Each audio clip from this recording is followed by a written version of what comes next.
directly toward the Jews. And they wanted,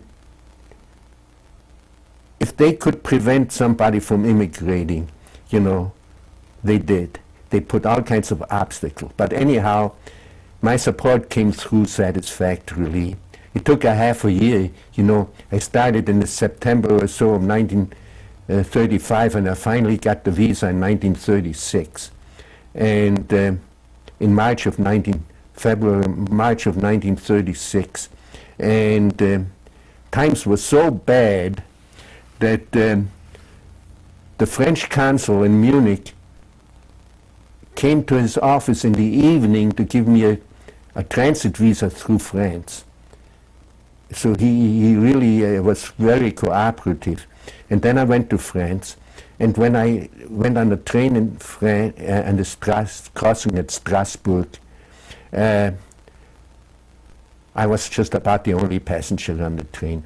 It was the day when the Nazis reoccupied the Ruhr region in Germany, which was demilitarized by the Versailles Treaty. So everybody expected war to break out any day at that time, but the Allies dilly-dallied, and and they didn't. They waited till the Nazis invaded Poland.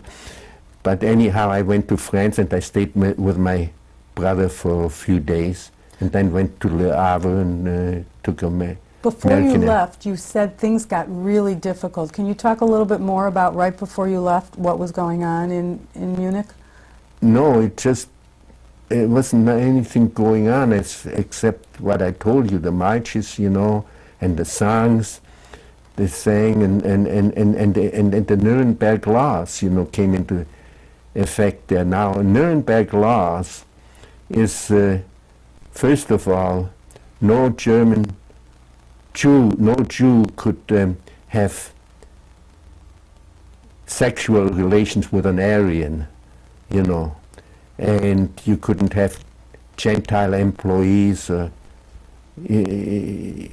then there was the Jewish newspaper called the Stürmer, which was also published in Munich. It was a very anti-Semitic newspaper, and they always published caricatures of Jews, and there was a name by the name of Streicher, I don't know, but anyhow, the whole atmosphere was very anti-Semitic. And you know, you couldn't, any step you would take, you know, you'd violate a law maybe. So the best thing is to get out as soon as possible. This is the end of tape 2.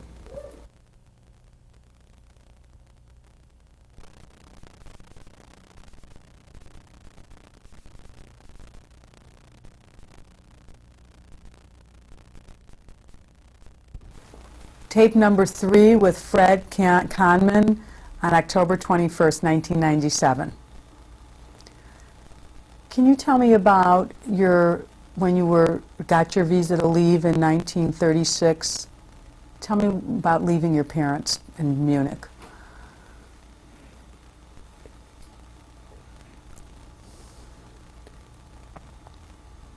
It's hard to believe nowadays, but my parents were glad to see me leave. You know, the times were that the sooner a person would leave, the better. And while I loved my parents loved me. If they couldn't get out, they wanted at least their children to get out. I don't remember whether my father accompanied me to the airport or to the train. No, it was the train that I took, the train station. And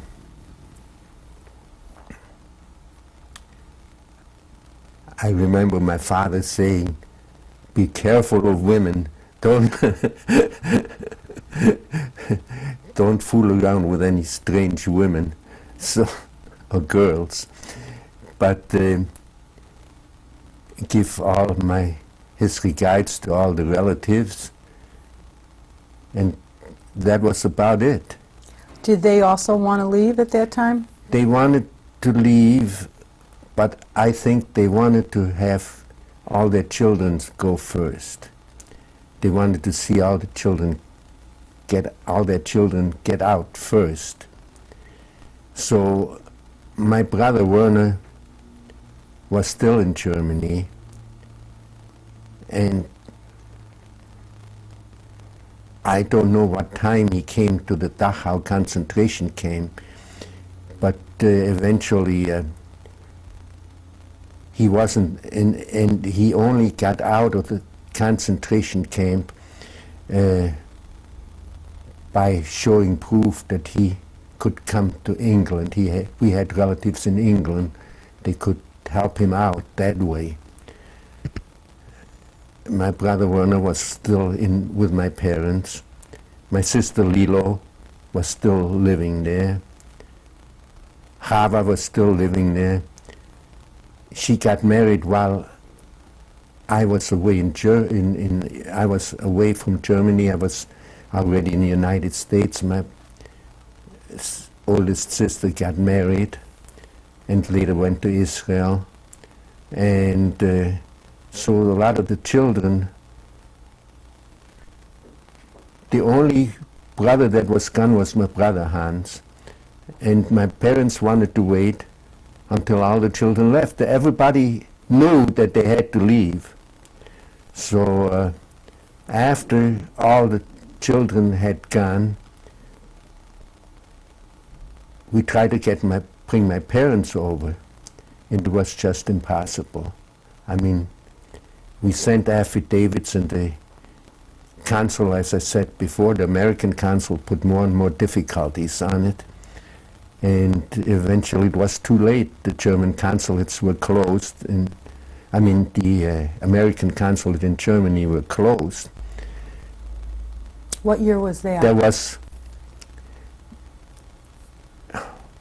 well, I don't remember, but it must have been in the late 1930s, after 1938. And eventually American relations were broken off. We didn't have any more diplomatic relationship between Germany and the United States. So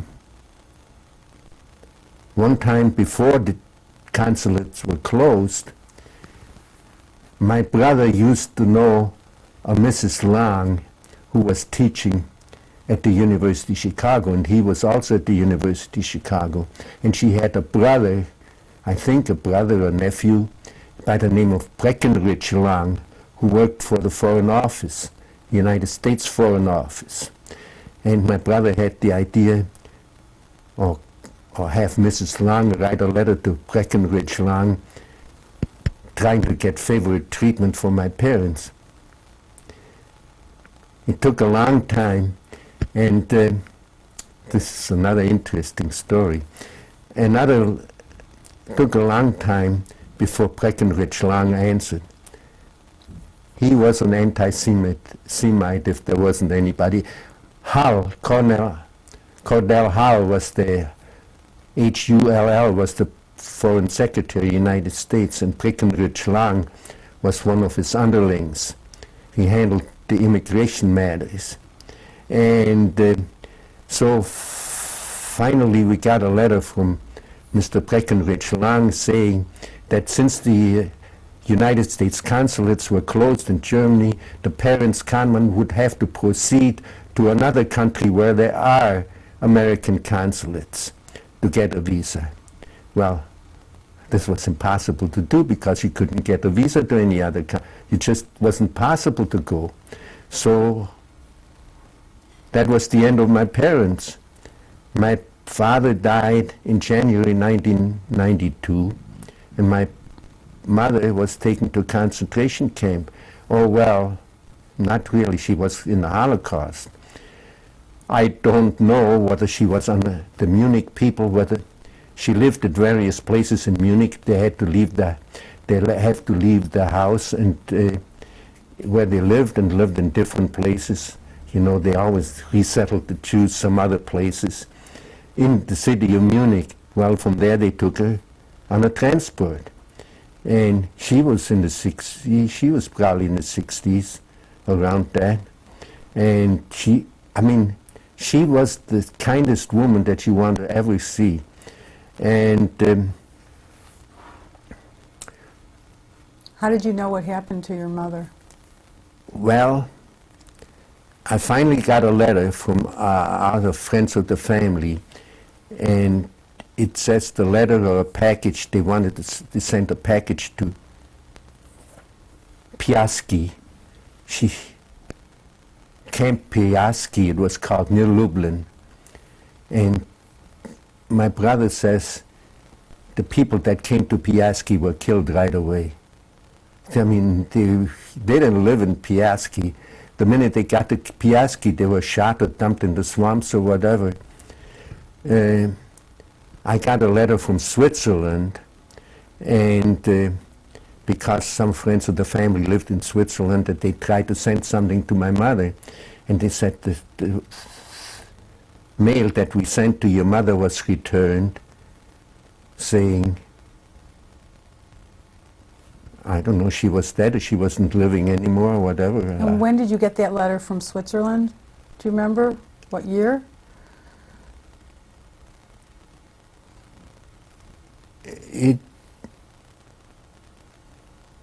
There's another article that my brother wrote, but I have to look it up. But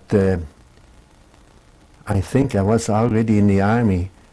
It would have been in 1942, 1940.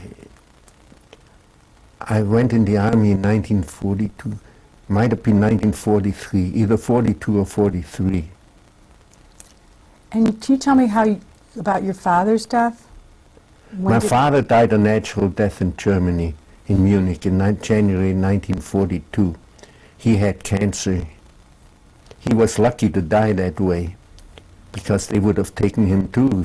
My mother, only a few months later, they took my mother, you know. And then tell me now about your trip to the United States. I think the ship was called the SS Manhattan. It was a United States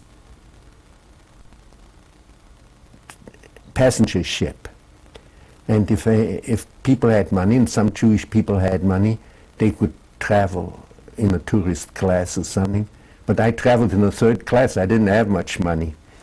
So that was down below. There's no problem. And where did you go when you came to the United States? Came to New York City, and some relatives, you know, my father was so, you know, my father was so friendly with a lot of people. A relative of ours by the name of Jules Lebel, also from my grandfather's hometown, near this French border, he lived in New York, and he knew also one of American relatives by the name of Mark Cohn, and his widow is still living in New York. Well, Jules Lebel and Mark Cohn picked me up at the port in New York when I got there. And when was that exactly? That was in about March 19, 1936.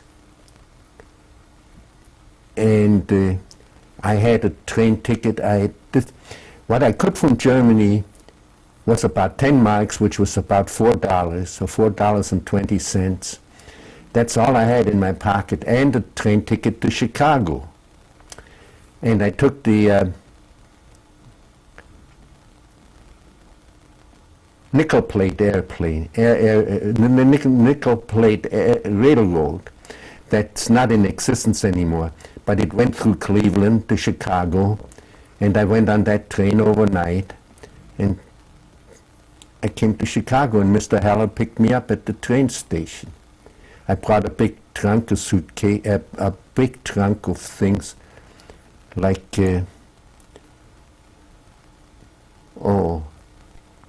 some of the knickknacks that I still have, you know, including a Hanukkah menorah. You see on the mantle a small Hanukkah menorah. I don't know, it's a real small one that I brought from Germany with me.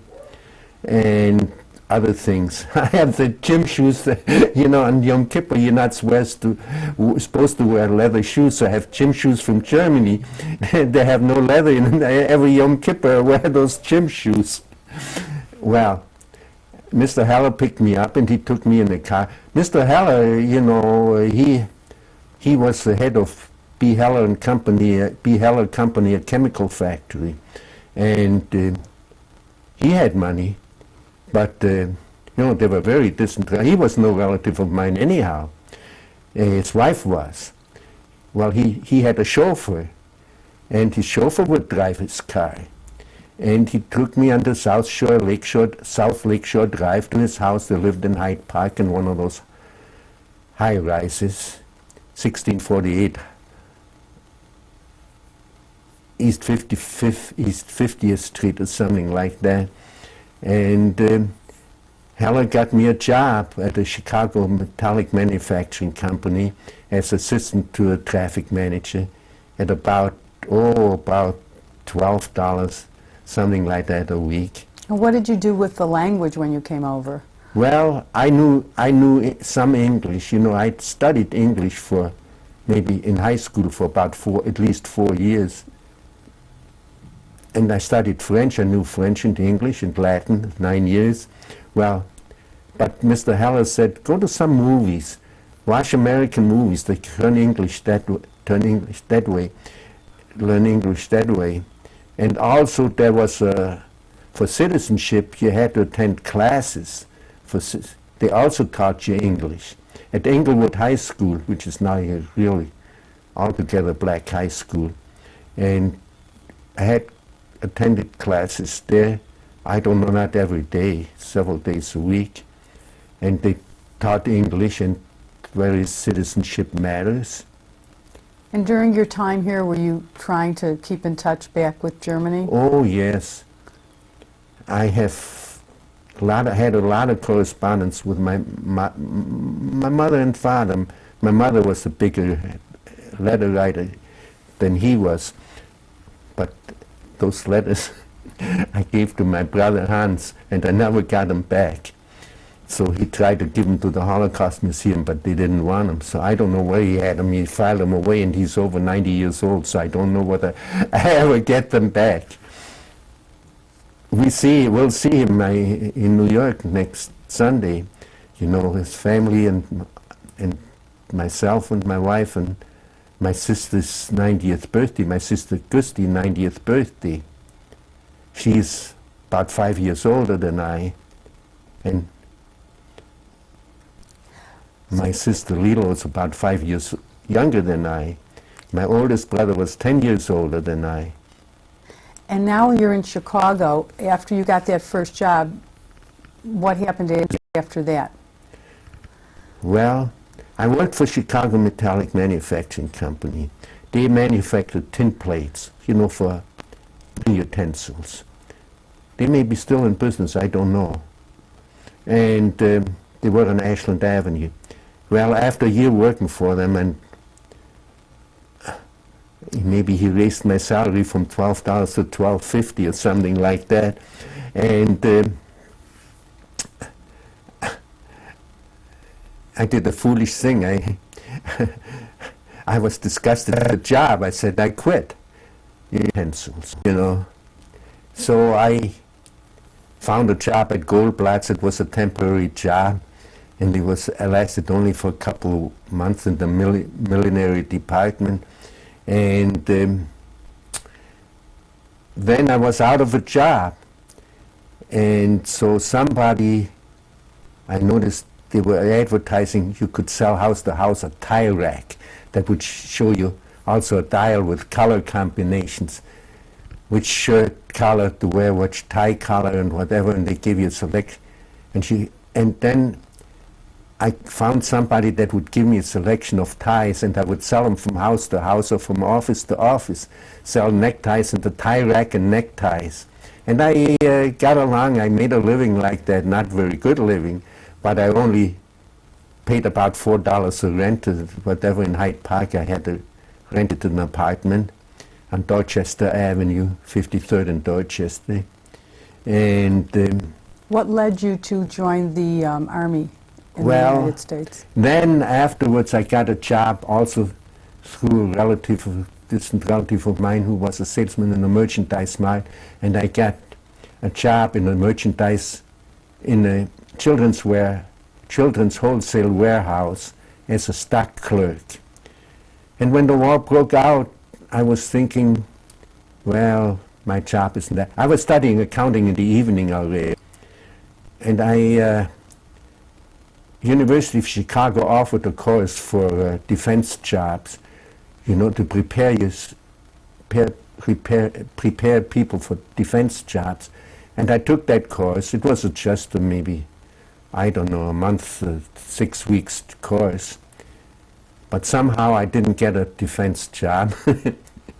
And I decided to tell the draft board, I didn't enlist, but I went to the draft board and tell them to call me.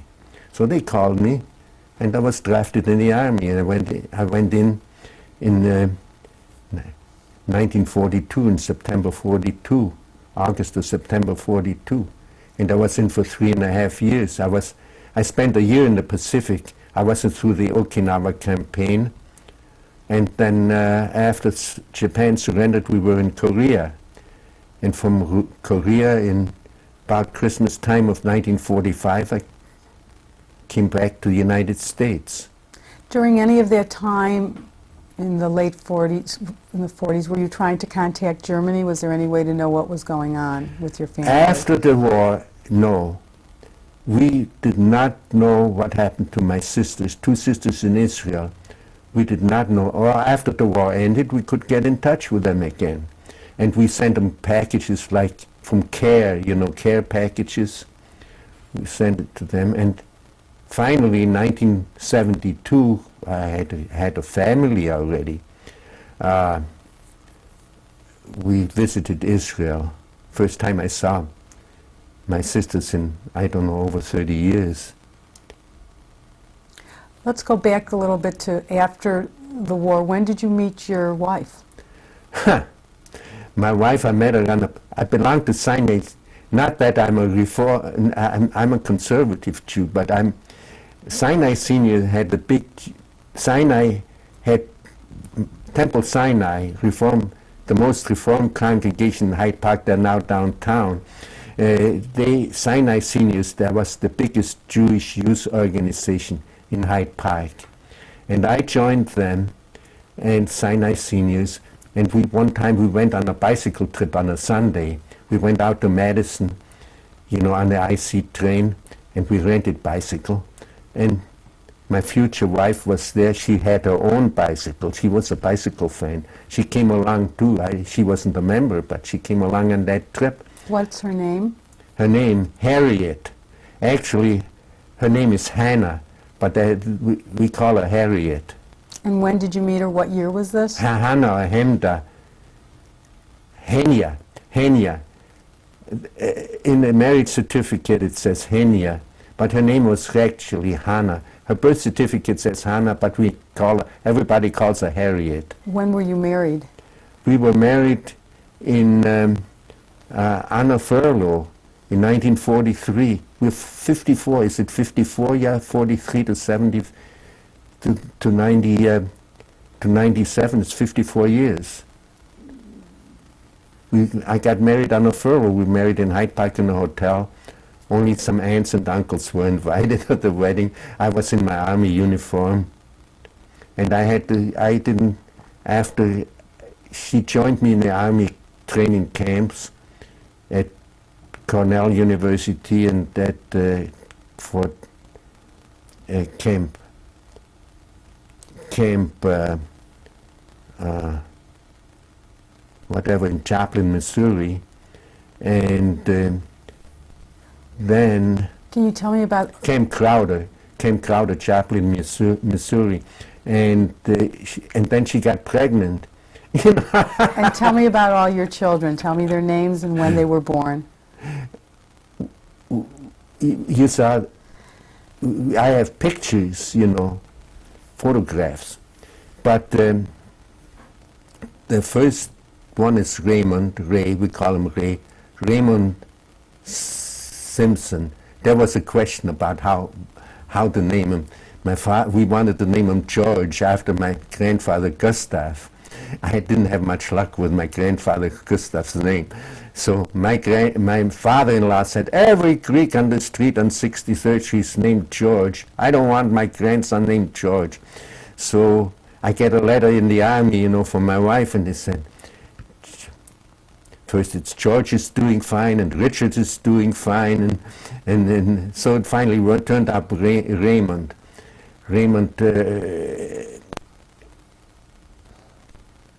Riva is my mother's first name, and so he was named Raymond after her mother's first name.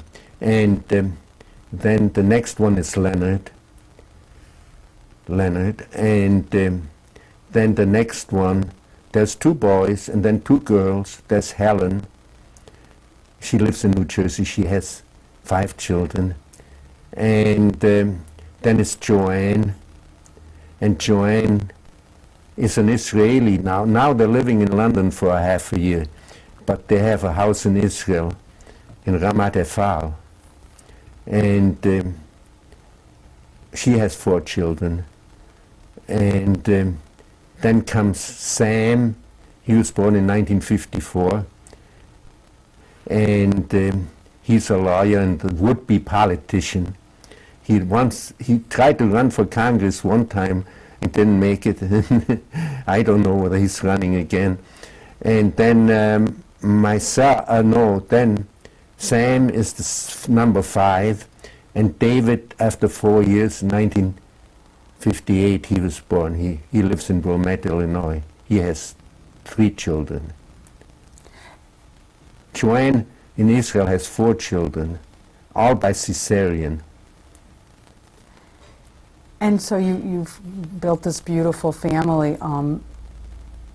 I'm going back a little bit. After the war, then you tried to find out what happened to your family members, and did you go back to Germany at that time? When we went to, yes, several times. When we went to Israel in 1972, I think on the return trip we stopped in Munich. You know, I have tombstones in Munich, in the Munich cemetery, and wanted to see them. And not only that, the city of Munich gives me 15 days of free hotel stay, and also give me some books about Munich and theater tickets. So they try to make something good, whatever it happened in the past. And the second time too, they put me up in a nice hotel and gave me opera ticket or whatever, theater ticket. And so that I've been there twice, and I still have 5 more days left over that I could go. I wanted to ask you, it's 53 years since the war ended, and if you have to think about a message you'd like to leave for all your wonderful grandchildren, is there something you'd like to say at this time?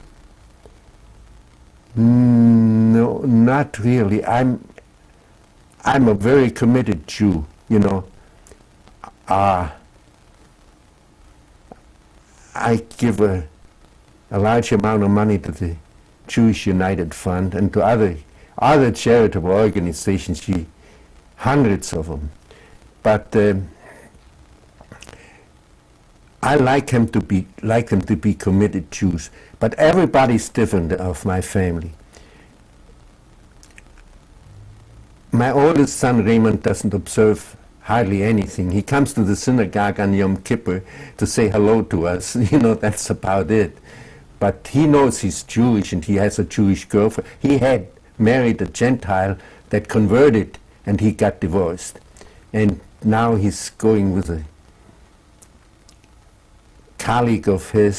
But if you were leaving a message for your grandchildren And as a result of your experiences, Everybody, I said to my son, to my daughter, Joanne, for example, they don't also, they're Israeli, they don't observe very much.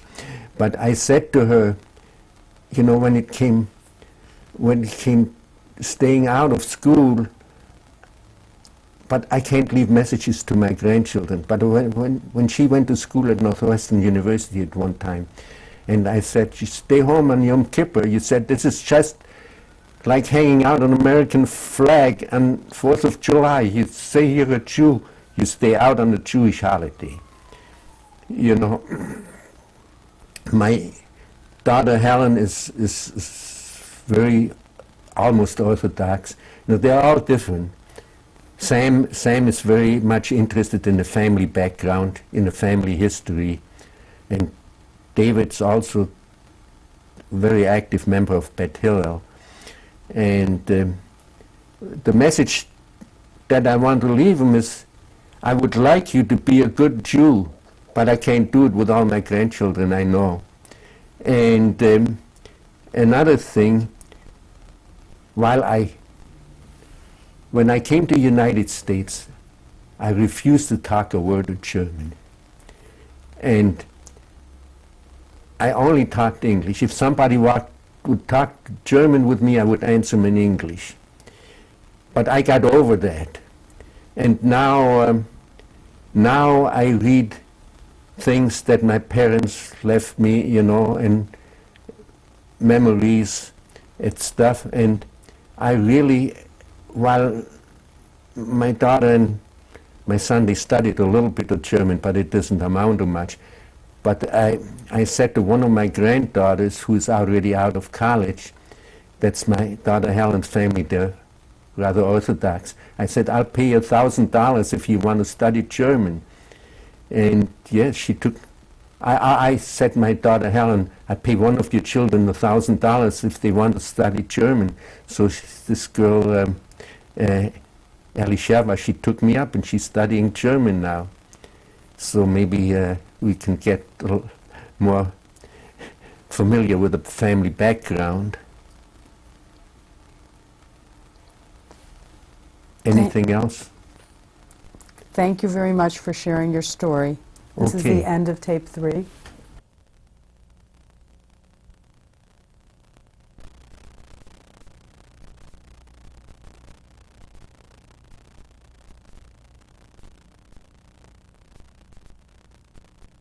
This is tape number 4 with Fred Cahnmann. We were talking before about your life in the United States and that you served in the Army. Can you tell me a little bit about what your jobs were when you were serving in the United States Army? Well, I went in the Army in Camp Grant near Chicago, and then from there, I don't know, it might have been even on Yom Kippur or something. We had a transport and we went to California, to Camp Callan near San Diego, La Jolla in California. And I was there in Coast Artillery anti-aircraft. That's where I got my basic training. And then when I was finished, must have been about December of '43, they shipped me all across the continent on a Pullman car, and I was crowded with soldiers, and I don't know, I probably had to share a bunk with another soldier. Well, anyhow, they shipped me to Delaware, Fort Miles, Delaware, which is on the southern tip of Delaware, and there was a Coast Artillery camp, and they would target practice for shooting at ships. But I was in the office. I knew I had practiced typing before I went in the Army, and I passed the test, and I was working in the office as a secretary. Did you have any difficulty being from a foreign country and being a Jewish person in the United States Army? No, not really. They always had chaplains there, and even in Korea, we had even a Jewish newspaper from the first Korea Jewish congregation. So no, I always tried, whenever possible, to attend services, Friday evening services, or whatever they had, or of course Pesach. No, everybody knew I was Jewish. Not only that, I tried to keep the dietary laws to some extent. And when they served pork chops, I wouldn't eat them. And everybody says, "Fred, can I stand behind you and get your pork chops?"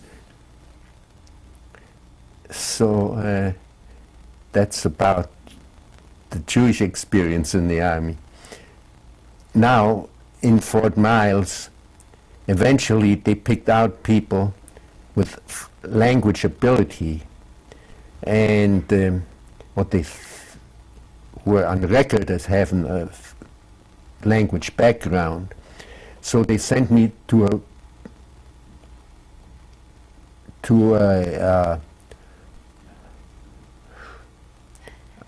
an enterprise which is called ASTP, a program, Army Specialized Training Program, the ASTP, and it was in colleges. First we stayed at City College in New York, but that was just a transfer center.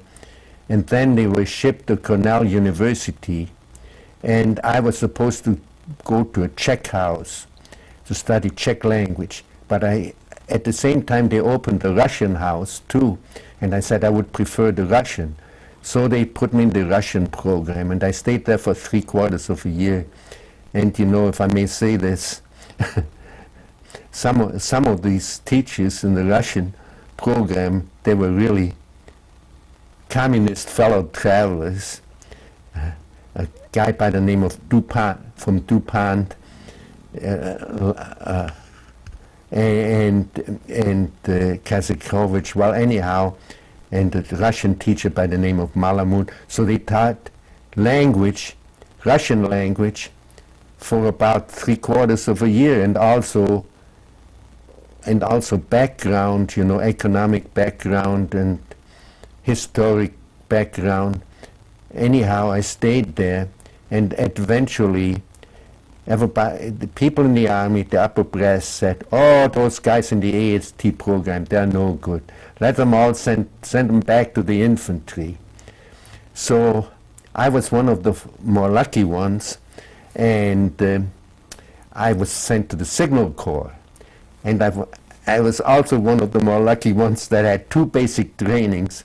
First I had one in California, and now I had another one in Missouri, in Camp Crowder, Fort Miles, Camp Crowder and Joplin, or Neosho, near Joplin, Missouri. And then you had to you had to learn all these signal operations, climbing on poles and radio transmission and what have you. I wound up as a teletype operator. And when we finished there in January of 45,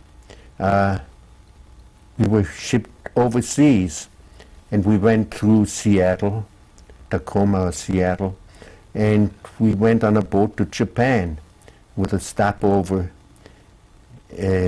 on one of the islands, and or 2 of the islands.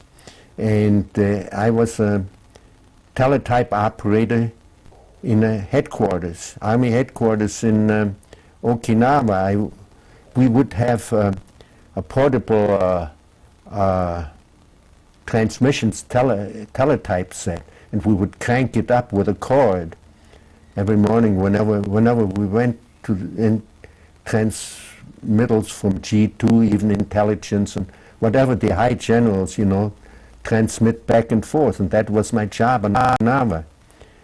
When I came to Okinawa, we came, our part of the company came in 3 weeks after D-Day, and we had to jump in the water and go on wherever the other people were from the company. And we just had, at first we had pup tent, and first time I was in a, I was standing guard there and heard something rustling in the leaves, and is it a Jap or is it, well, I was a little bit scared, but in the morning when they woke up, they told me it was just a goat. There was lots of goats there.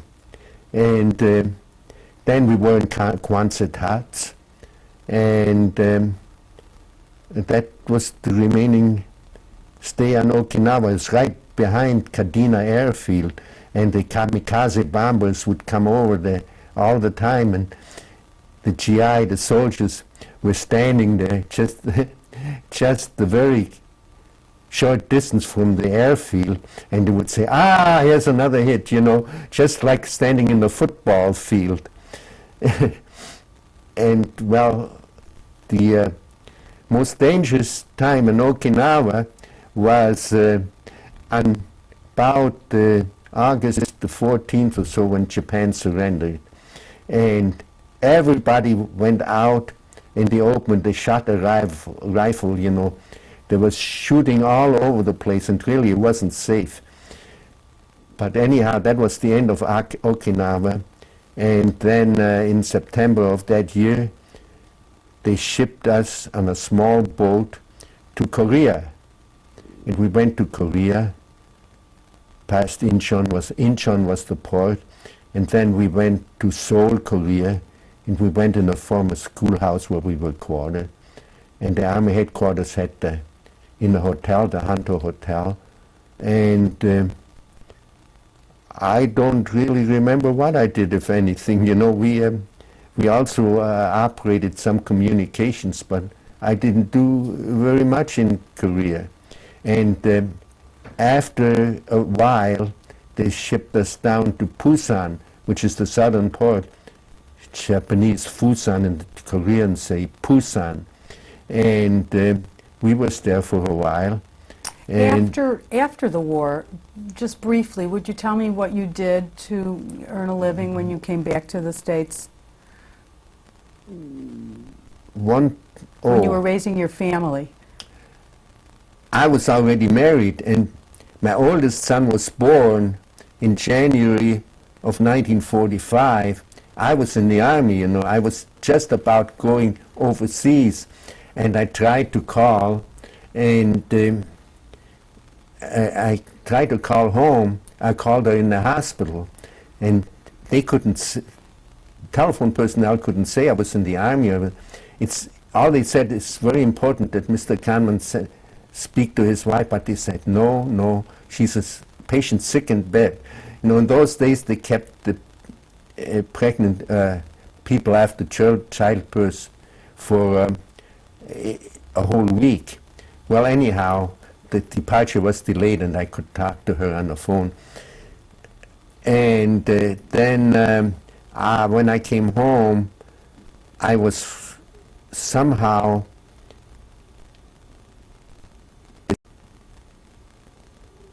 I studied on the GI Bill. I went in the evenings. I studied accounting, and I eventually became a CPA in 1947. And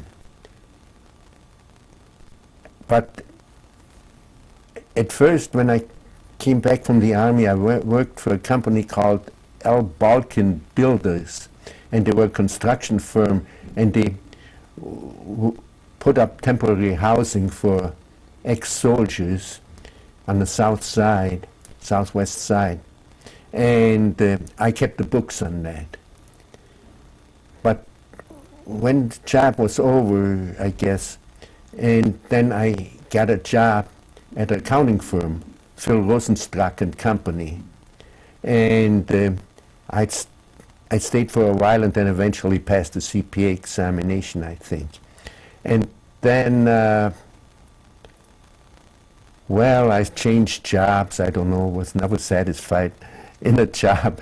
So I worked for another accounting firm, And they just kept me for the income tax season, and then they let me go.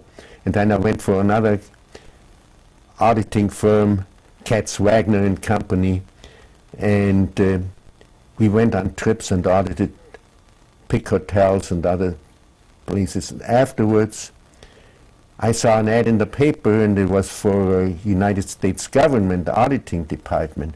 And I applied, and I got a job at the GAO, General Accounting Office. I worked in the government for quite a number of years, first at GAO, then at GSA, and then later at HEW. And we were auditing, you know, like HEW, we were auditing colleges or student support programs and so on. And then there was a reorganization just at the end of 1980, and it's now called Health and Human Services. And then I retired January 81 when Reagan became president. I mean, it was coincidental. I had nothing to do with him becoming president. But I retired at that time. I'd like to thank you very much for sharing your story with us today. Mm-hmm. What is this picture of? That picture is the house that we lived in Munich, Sophie Stehle Straße 12. Sophie Stehle Straße, number 12. And there's a fence, you see the fence, and she downstairs and upstairs. And I lived in one of the rooms. There were bedrooms upstairs. And I lived in one of the bedrooms upstairs with my brother Hans in one of the bedrooms. My brother Werner had a room by himself. And then the girls, we see the balcony up there, that's what the girls' room. And what happened with your home when the Nazis took over power? Well, eventually they had to leave. They just took the house, you know. They expropriated it. And you know, they didn't get anything for it. They said, well, the state has to have it now. And how did they moved my parents to another place, more toward the center of Munich. And then later, after my father died, they took my mother and they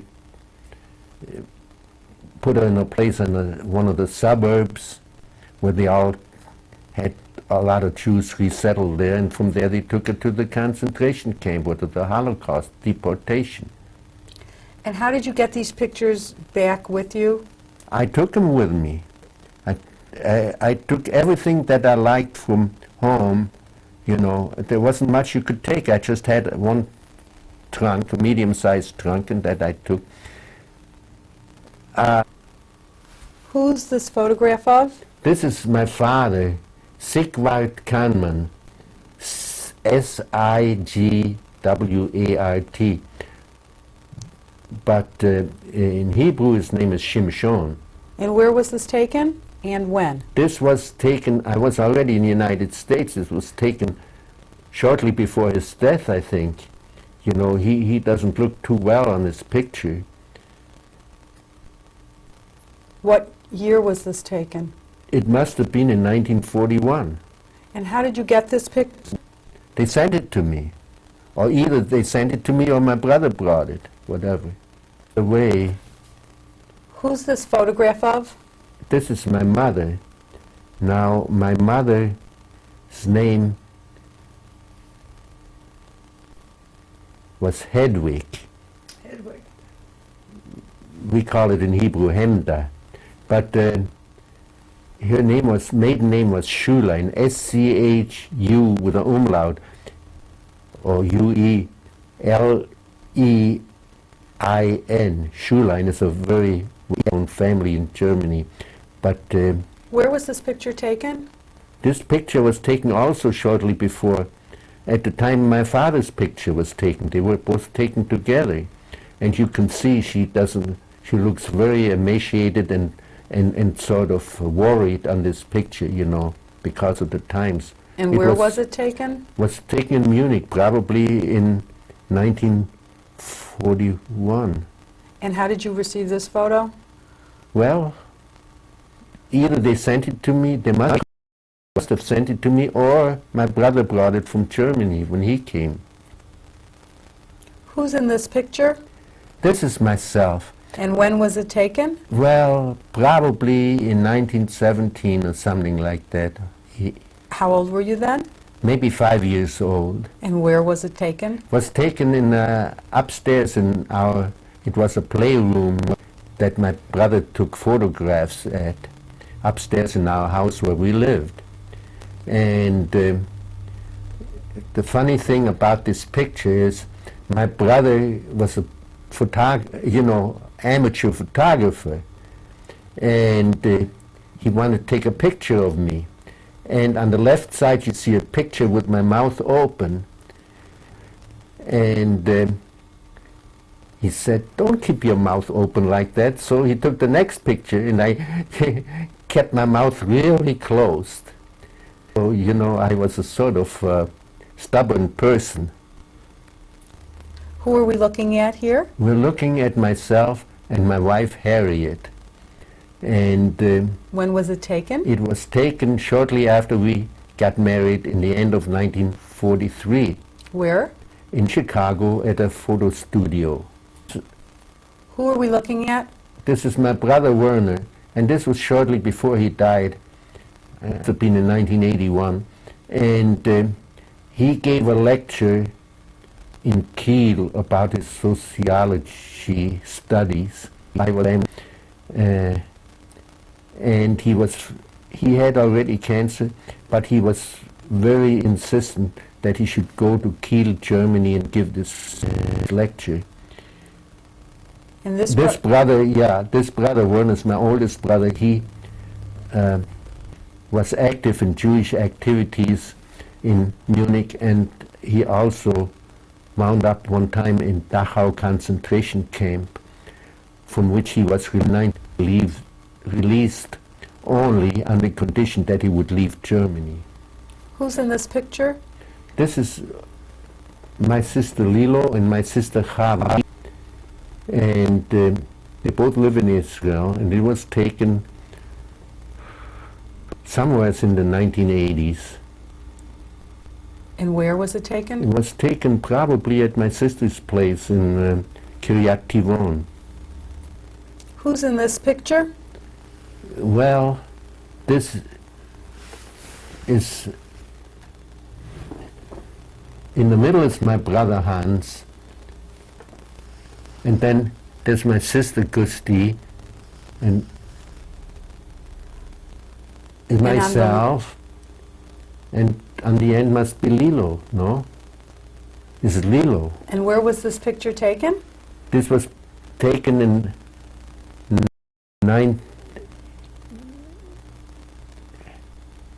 we were married in 19, so it must be married in 50th anniversary in 1993 at Beth Hillel congregation in Wilmette.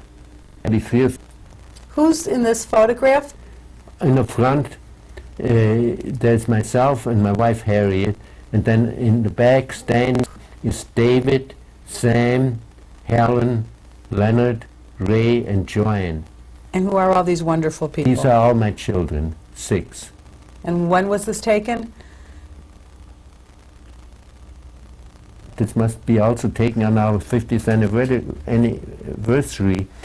wedding anniversary at Wilmette, 1993. Who are we looking at in this picture? We're looking at myself and my wife Harriet and 24 grandchildren, including 4 that are children of my daughter-in-law, Suzanne. Would you like to introduce who you're sitting with? Yes, I would like to introduce my wife Harriet. You can give a better kiss, go ahead. Okay. And she's been with me through 54 years, so she can say something now.